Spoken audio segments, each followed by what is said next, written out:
Salut à tous, c'est Ludo du Technicien du Sport à Josier. Alors aujourd'hui, on va parler bâtons et bâtons de rando et comment choisir ces bâtons de randonnée.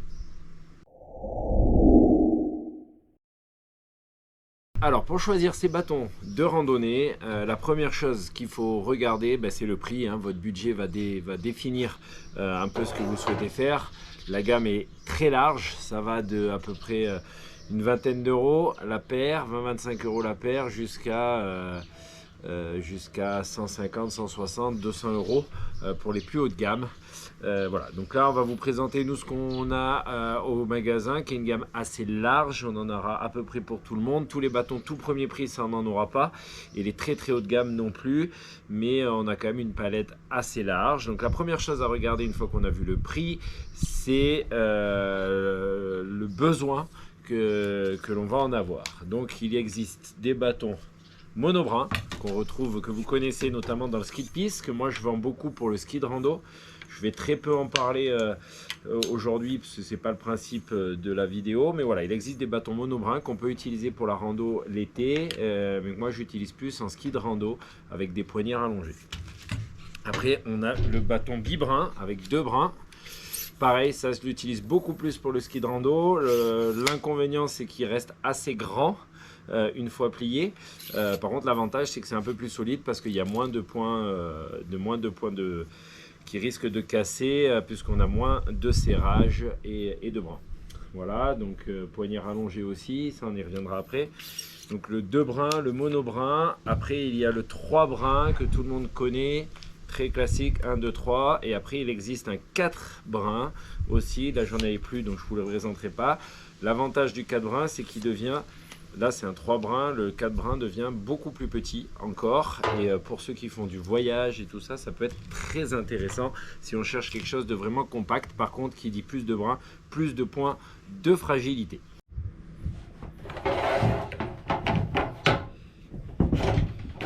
Il y a un modèle dont on n'a pas encore parlé, c'est le modèle à câble aussi. Voilà, c'est notre système. Donc système qui fonctionne avec un câble à l'intérieur, voilà, et qui vient se monter comme ça, et voilà, avec un réglage à ce niveau-là. Donc voilà, ça c'est un autre système qui coûte un petit peu plus cher, mais qui est très pratique aussi, surtout si vous cherchez à maximiser la place et avoir un minimum de place.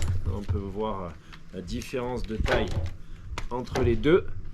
Voilà, donc ça c'est très utile pour les gens qui font du parapente, qui veulent quelque chose de très light à le mettre dans le sac à dos. Pour ceux qui veulent voyager, voilà, quelque chose de très léger, très peu encombrant, le système à câble. Une fois qu'on a vu le nombre de brins qu'on souhaite et qu'on a vu dans notre budget ce qu'on pouvait utiliser, on va parler de l'alliage et de sa composition. Donc principalement deux types d'alliage, l'aluminium ou le carbone. Donc l'aluminium un peu plus rigide, le carbone plus souple, plus de rebond, plus de confort et souvent plus de légèreté. Mais attention, ce n'est pas tout le temps le cas. Sur l'aluminium, deux types d'aluminium principalement utilisés dans le... Il y en a peut-être d'autres, mais c'est les deux principaux qui sont utilisés. C'est l'alliage 60-61 et l'alliage 70-75. Deux alliages d'aluminium différents, toujours un même type d'alliage, c'est-à-dire magnésium, silicium, cuivre et zinc. Et après, c'est la proportion de ces matériaux qui va changer. Donc le 60-61, ce qu'il faut retenir, va être un peu plus lourd et un peu moins résistant que le 70-75, où on va pouvoir le travailler plus finement et surtout qui va être plus résistant. Voilà, donc les hauts de gamme en aluminium seront plutôt en 70-75 et les entrées de gamme en 60-61. Donc aussi, c'est ce qui va faire la différence de prix. Une fois qu'on a vu sur les alliages, après ce qu'on va regarder, c'est les poignées, les différents types de poignées. Donc il y a des poignées mousse qu'on retrouve, voilà, dans beaucoup de produits, poignées mousse. Après on a les poignées, attention, il y a des poignées liège. Donc là, qui sont très confortables, plus résistantes, qui résistent mieux à l'humidité, mais qu'on trouve malheureusement de moins en moins. Et après, on a les poignées imitation liège. Alors attention, Ne vous faites pas avoir. Ça, c'est vraiment de l'imitation liège. C'est très bien, c'est très confort. Hein. On est sur une mousse à haute densité, donc il n'y a pas de souci. Mais c'est de l'imitation liège. Si vous voulez une liège, vous voyez, le rendu n'est pas du tout le même. Hein. On n'est vraiment pas sur les mêmes types de produits, mais les deux sont très bien. Et après, bien entendu, alors puisqu'on y est dessus, on va regarder le décor. Une fois qu'on a vu ce type d'aluminium qu'on voulait ou le carbone, on va regarder juste le design. On a des super bâtons avec un plaqué bois. On est toujours en aluminium avec un plaquage bois. Là, plus traditionnel, mais avec une poignée liège. Et là, sur les carbones, voilà, un petit peu de couleur. Voilà, très joli les finitions, donc ça c'est propre à chacun.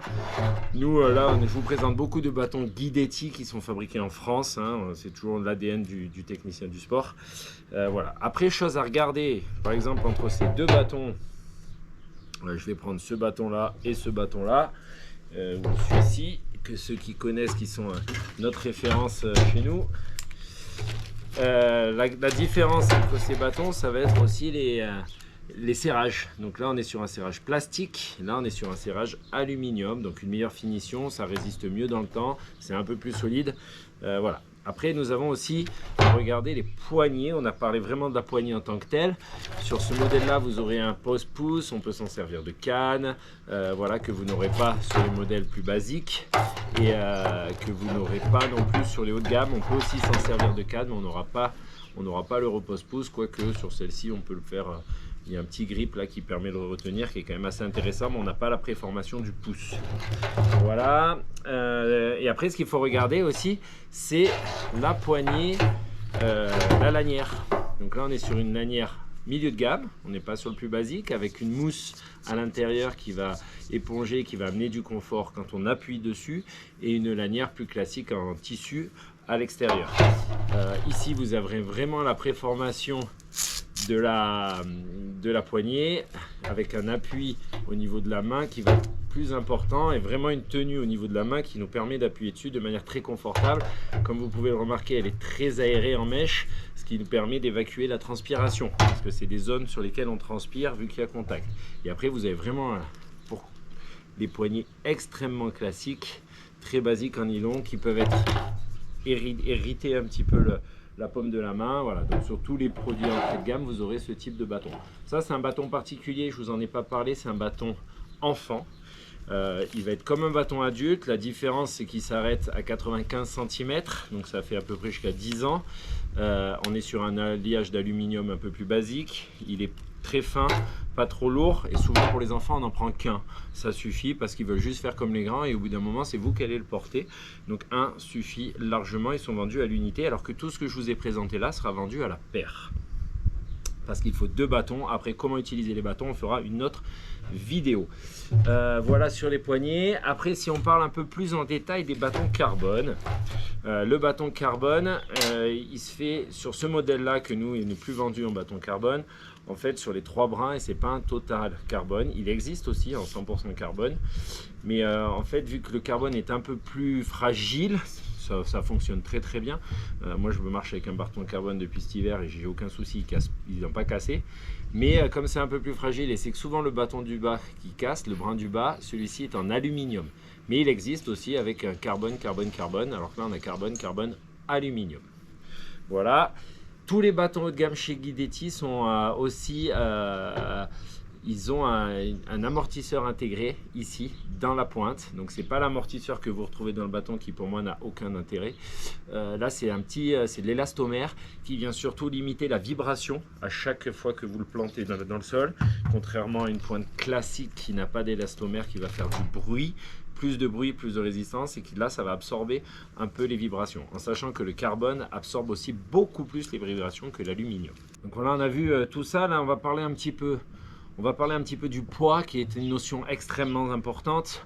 En fin de journée, quand vous avez un bâton lourd de chaque main, on ne dirait pas, mais ça fait quand même une sacrée différence, et ça va éviter de se fatiguer. Donc le poids a quand même son importance, à savoir que principalement les bâtons carbone sont plus légers que les bâtons aluminium, mais ce n'est pas le cas dans tous les cas.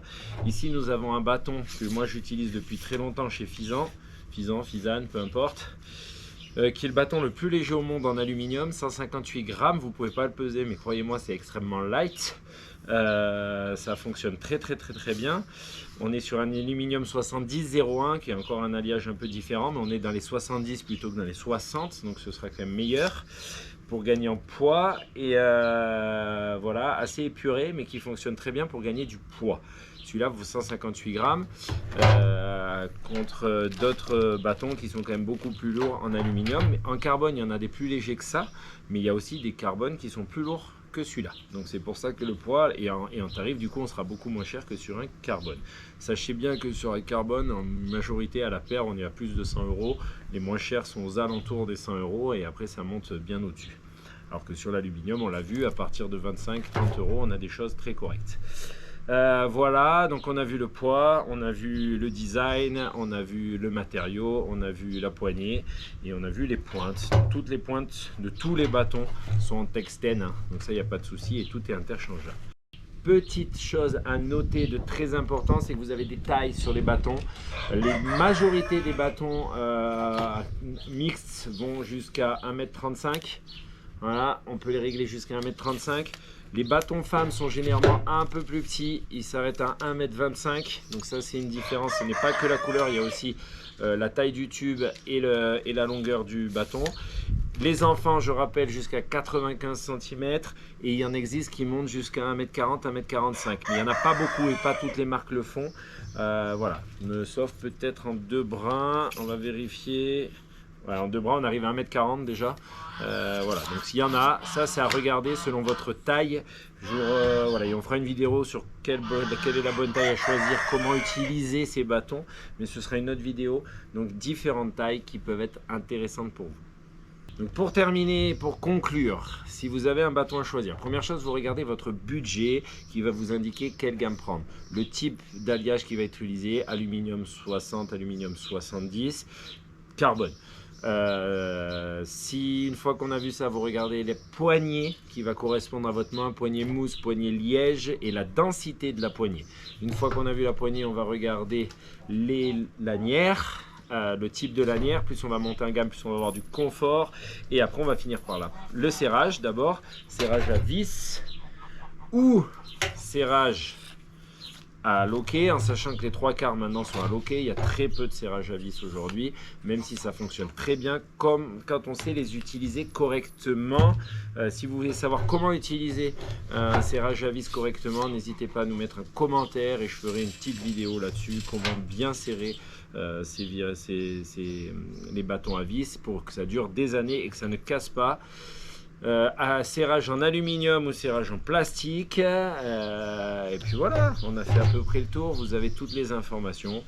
Voilà, sur ce je vous souhaite une bonne continuation et merci d'avoir suivre Technicien du Sport Josier sur YouTube. Et si vous voulez d'autres vidéos, n'hésitez pas à mettre en commentaire, comme ça on pourra faire des vidéos spécifiques par rapport à votre demande. Allez, à bientôt avec le Technicien du Sport Josier.